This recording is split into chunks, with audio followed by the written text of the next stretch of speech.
Alright students, welcome back to my channel and my name is Neha Singh. और हमने अपनी पिछली वीडियो में व्हाट इज़ इकोनॉमिक्स और उसके हमने कंपोनेंट्स पढ़े थे। अब इस वीडियो में, जैसा कि मैंने आपको लास्ट वीडियो में बताया था, हम difference between micro and macro economics पढ़ेंगे और टाइप्स ऑफ इकोनॉमीज हम यहाँ पर डिस्कस करेंगे। तो सबसे पहले हम लेते हैं difference between macro and micro economics. Micro और मैक्रो इकोनॉमिक्स के बारे में हम पिछले वीडियो में हम समझ चुके थे, तो अब उसी को कंटिन्यू करते हुए हम आगे बढ़ते हैं और इनके बीच का डिफरेंस समझते हैं। और ये फर्स्ट चैप्टर के हिसाब से आपका एक इम्पॉर्टेंट टॉपिक, इम्पॉर्टेंट क्वेश्चन रहेगा एग्जाम पॉइंट ऑफ व्यू से। So let's begin. सो जैसे कि यहाँ पर आप देख पा रहे हैं difference between micro and macro economics. तो सबसे पहले तो आप इस तरीके से टेबल बना लेंगे, बेसिस, माइक्रो एंड मैक्रो, ये तीन चीजें लिखेंगे। फिर बेसिस हो जाएगा आपका कि आप किन किन बेसिस पे, किन पॉइंट्स पे आप इनके बीच में डिफरेंस बता रहे हैं, और उनके बारे में आप आगे छोटे छोटे पॉइंट्स में आप बता देंगे। लेकिन आपको ये चीज समझने के लिए आपको सबसे पहले जो आपकी पिछली वीडियो है उसको आपको एक बार देखना पड़ेगा। आपको माइक्रो और मैक्रो के बारे में अंदाजा होना चाहिए कि वो क्या है, तब आप यहाँ पर ये डिफरेंसेस को समझ पाएंगे। चलिए, तो सबसे पहला हमारा टॉपिक यहाँ पर है, बेसिस है ऑल्टरनेटिव नेम्स, यानी हम माइक्रो और मैक्रो इकोनॉमिक्स को एक दूसरे या एक ऑल्टरनेट और क्या नाम से हम जानते हैं। तो आपका माइक्रो हो जाएगा थ्योरी ऑफ प्राइस और मैक्रो हो जाएगा theory of income and employment. Theory of price जो थी वो हमने माइक्रो इकोनॉमिक्स के कंपोनेंट्स में पढ़ा था। उसमें हमने ये देखा था कि हम किसी भी प्रोडक्ट का प्राइस डिसाइड कैसे करते हैं, उसकी डिमांड और सप्लाई के हिसाब से। तो इसीलिए माइक्रो इकोनॉमिक्स को वन ऑफ इट्स कंपोनेंट्स के ऑल्टरनेट नेम से भी हम बोल सकते हैं, theory of price. Theory of income and employment macro economics को क्यों कहा जाता है? बिकॉज माइक्रो इकोनॉमिक्स में किसी इंडिविजुअल यूनिट का, किसी इंडिविजुअल फर्म के प्रोडक्ट का ही हम प्राइस, डिमांड और सप्लाई डिसाइड करते हैं। लेकिन यहाँ पे मैक्रो इकोनॉमिक्स में पूरी इकोनॉमी में प्राइस, डिमांड और हमारा सप्लाई तो डिसाइड होता है, साथ ही साथ ये भी हम देखते हैं कि हमारे कंज्यूमर की एम्प्लॉयमेंट क्या है, उसकी इनकम कितनी है, उसके पास कितनी कैपेसिटी है कि वो अपने पास से खर्च कर सकता है। क्योंकि हमने ये पढ़ा था पिछले अपने वीडियो में कि मैक्रो इकोनॉमिक्स इकोनॉमी को एज अ होल लेके डिसाइड किया जाता है। उसमें डिसीजंस जो होते हैं एज अ होल हम लेते हैं, जिसमें सिर्फ एक पर्टिकुलर टॉपिक या पर्टिकुलर फर्म इंक्लूड नहीं होती है। तो इसीलिए मैक्रो इकोनॉमिक्स को theory of income and employment के नाम से भी हम जानते हैं। अब सेकेंड हमारा पॉइंट यहाँ पर हो जाएगा लेवल ऑफ एनालिसिस, यानी जो हम माइक्रो और मैक्रो इकोनॉमिक्स में जो हम एनालिसिस करेंगे या जो हम भी उसमें डिसीजन लेते हैं वो किन लेवल्स पर बेस्ड होता है, वो हम देखते हैं। हमारा level of analysis micro economics में होता है इंडिविजुअल यूनिट्स, जो कि हम पढ़ चुके हैं already, because it is micro. Micro means a single और इंडिविजुअल यूनिट, यानी इंडिविजुअल फर्म और इंडिविजुअल उसका प्रोडक्ट, जो हम देखते हैं कि उसकी मार्केट में डिमांड या सप्लाई कितनी है, उसी के हिसाब से हम प्राइस डिसाइड करेंगे। और जो भी हमारे डिसीजंस रहते हैं वो एक इंडिविजुअल सेक्टर को लेके ही हम माइक्रो इकोनॉमिक्स में डिसाइड करते हैं। और इसमें हो जाएगा एंटायर इकोनॉमी। वो एक चीज रिपीट हो रही है यहाँ पर कि यहाँ तो इंडिविजुअल यूनिट्स में ही हम डील करते हैं, यहाँ पे एंटायर इकोनॉमी में हम डिसीजन लेते हैं। उसी हमने एंटायर इकोनॉमी में हम देखेंगे कि हमें किस तरीके से चीजों को वर्कआउट करना है।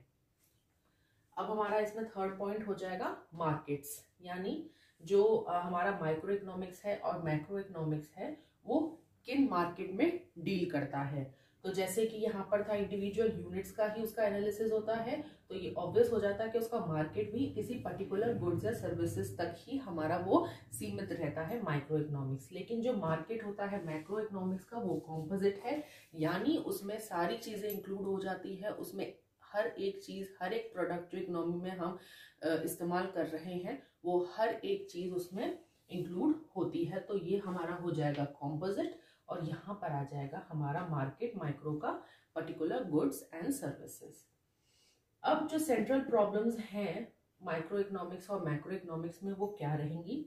माइक्रो इकोनॉमिक्स की सेंट्रल प्रॉब्लम होती है कि price determination and allocation of resources and इसकी मैक्रो इकोनॉमिक्स की होती है to determine the level of income and employment. हमने माइक्रो इकोनॉमिक्स में ये तो देख लिया कि प्राइस डिटरमाइन करते हैं और एलोकेशन ऑफ रिसोर्सेज करते हैं, लेकिन हमारे मैक्रो इकोनॉमिक्स में हम ये भी देखेंगे, जैसा कि हमने यहाँ पर नाम के टाइम पे ऑल्टरनेट नेम्स के टाइम पे हमने समझा था कि हम इसको ऑल्टरनेट नेम इनकम एम्प्लॉयमेंट क्यों देते हैं, क्योंकि मैक्रो इकोनॉमिक्स के टाइम पे हम सिर्फ ये नहीं देखते हैं कि हम जो प्रोडक्ट बेच रहे हैं या इंडिविजुअल फर्म जो प्रोडक्ट प्रोवाइड कराने वाला है वो उसका प्राइस क्या रखेगा या उसकी डिमांड क्या है या उसकी सप्लाई क्या है। हम ये भी देखेंगे कि डिमांड सप्लाई तो ठीक है, लेकिन सामने वाले की या कंज्यूमर की कितनी उसकी कैपेसिटी है खर्च करने की किसी पर्टिकुलर प्रोडक्ट पे। क्या हमारा एम्प्लॉयमेंट लेवल हमारे इकोनॉमी का इतना है कि हम जो इतना प्रोडक्ट जो प्रोड्यूस कर रहे हैं वो आगे चल के कंज्यूम हो भी पाएगा, क्या इतनी उनकी परचेज कैपेसिटी है हमारे कंज्यूमर की, ये पता करना भी, इन सब चीज़ों को इंक्लूड करना भी मैक्रो इकोनॉमिक्स का काम है। इसीलिए जो सेंट्रल प्रॉब्लम है वो यहाँ पर माइक्रो में तो है सिर्फ price determination and allocation of resources. यहाँ पर ये तो है ही, प्राइस डिटर्मिनेशन तो है ही, but also to determine the level of income and employment of the consumer. अच्छा, अब इसके एग्जाम्पल्स क्या रहेंगे, लास्ट पॉइंट कि एग्जाम्पल हमारा सिंपल हो गया कि इंडिविजुअल इनकम एंड आउटपुट, कि इंडिविजुअल फर्म या इंडिविजुअल कंज्यूमर की इनकम क्या है और उसका आउटपुट क्या है, या हम इसको एक इंडिविजुअल फर्म के उससे समझेंगे तो एक इंडिविजुअल का इनकम यानी प्रॉफिट क्या हुआ और उसने आगे चल के आउटपुट कितना दिया, या उसने सेल कितनी करी, या उसने प्रोड्यूस कितना किया। और यहाँ पर नेशनल इनकम और आउटपुट के हिसाब से हम देखेंगे, यहाँ पे इंडिविजुअल फर्म है, यहाँ पे हम नेशनल लेवल के हिसाब से इनकम कि नेशनल लेवल के हिसाब से इनकम कितनी हो रही है और हम आउटपुट कितना जनरेट कर पा रहे हैं उस इनकम अर्न्ड से। तो ये हमारे इसके 5 पॉइंट्स हैं इसके बेसिस ऑफ डिफरेंस हमारा माइक्रो और मैक्रो इकोनॉमिक्स के लिए समझने के लिए। काफ़ी इजी रहेंगे ये आपके लिए। अगर आप इसको ज़्यादा ना डिस्क्राइब करते हुए आप इतना ही टेबल बना लेंगे तो ही आपके ये 3 मार्क्स का आपका आंसर रहता है, 3 to 5 मार्क्स का, तो इतना आपका ये इनफ हो जाता है। टेबल बनाने का फ़ायदा ये होता है कि हमें ज़्यादा लिखना नहीं पड़ता, टीचर को चेक करना काफ़ी आसान हो जाता है, तो वो देख के ही जज कर सकते हैं टीचर्स कि हाँ जो ये स्टूडेंट ने जो लिखा है उसको आता है, तो वो आपका ज़्यादा आपको लिखने की ज़रूरत नहीं होती और आप अपनी जो आंसर है उसको एक बहुत ही अच्छे तरीके से प्रेजेंट कर सकते हैं। तो ये होता है हमारा टेबल फॉर्म में आंसर को बताने का फ़ायदा। अब हम समझेंगे कि हमारे टाइप्स ऑफ इकोनॉमीज क्या होते हैं। हमने difference between micro and macro economics समझ लिया है। अब हम देखेंगे कि डिफरेंट टाइप्स ऑफ इकोनॉमीज क्या होती हैं, और ये हमारा फर्स्ट चैप्टर में लास्ट टॉपिक रहेगा। हम टाइप्स ऑफ इकोनॉमीज को इन टेबल के फॉर्म में इसलिए समझाएंगे कि इस तरीके से हमारे 2 क्वेश्चंस इसमें रिजॉल्व हो जाते हैं, उनका आंसर हो जाता है। अगर आपसे टाइप्स ऑफ इकोनॉमीज पूछे जाए यही एक्सप्लेनेशन रहेगा, लेकिन यही चीज़ आपकी पैराग्राफ में चेंज हो जाएगी। और अगर टाइप्स ऑफ इकोनॉमीज ना पूछ के आपसे पूछा जाए what is the difference between the 3 economies, तो आप इसको इस तरीके से एक टेबल फॉर्म में बता देंगे। एक्सप्लेनेशन सेम रहेगा, बस लिखने का तरीका यहाँ पर बदल जाएगा अकॉर्डिंग टू द क्वेश्चन। तो सबसे पहले हमारी 3 इकोनॉमीज कौन सी होती हैं, control, free and mixed.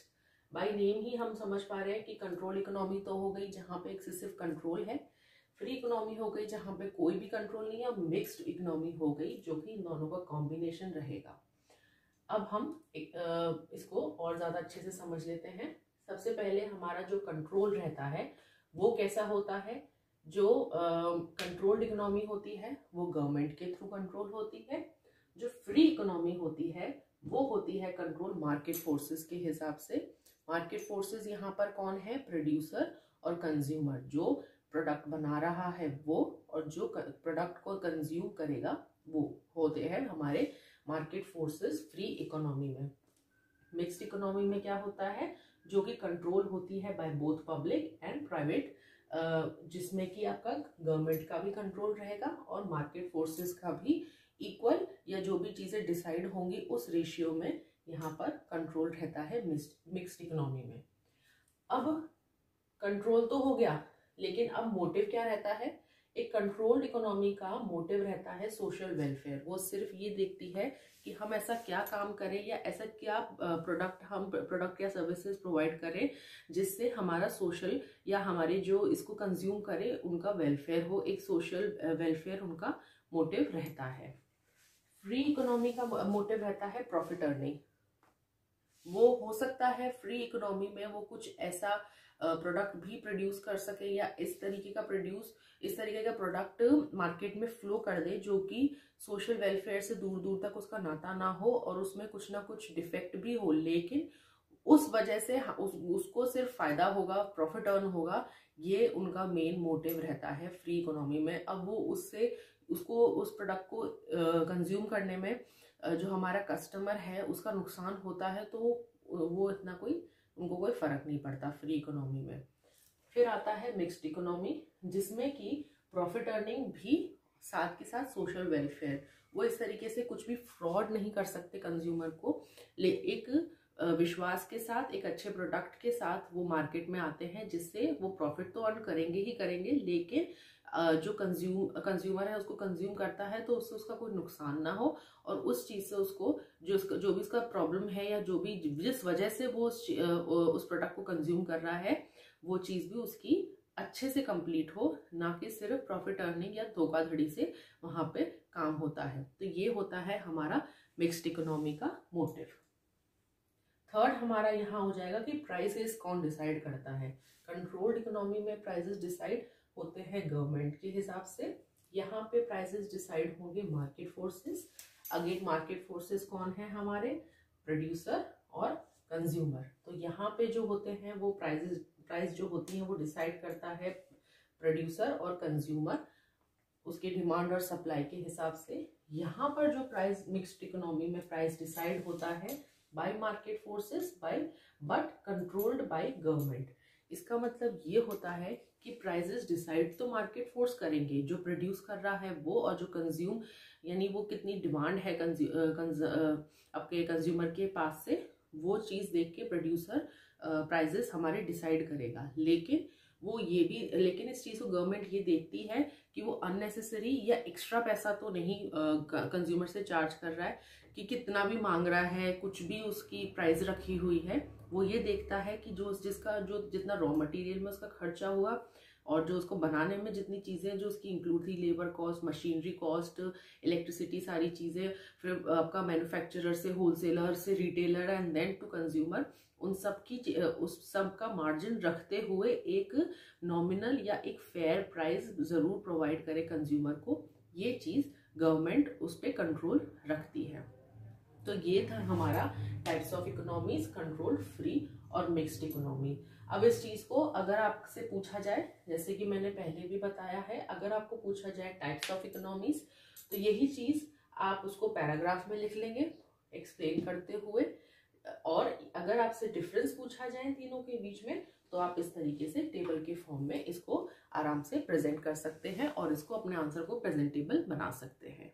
Alright students, हमारा फर्स्ट चैप्टर यहीं तक था। जैसे कि मैंने आपको पहले भी बताया हुआ है, अगर आपको किसी भी नोट्स की रिक्वायरमेंट है तो मैंने डिस्क्रिप्शन में अपनी ईमेल आईडी मेंशन करी हुई है, तो आप उसमें अपनी रिक्वायरमेंट चैप्टर वाइज मुझे बता सकते हैं। आपको वो नोट्स आपके मेल तक पहुंचा दिए जाएंगे। और आई होप आपको ये चैप्टर समझ में आया हो। So please like, share and subscribe. Thank you.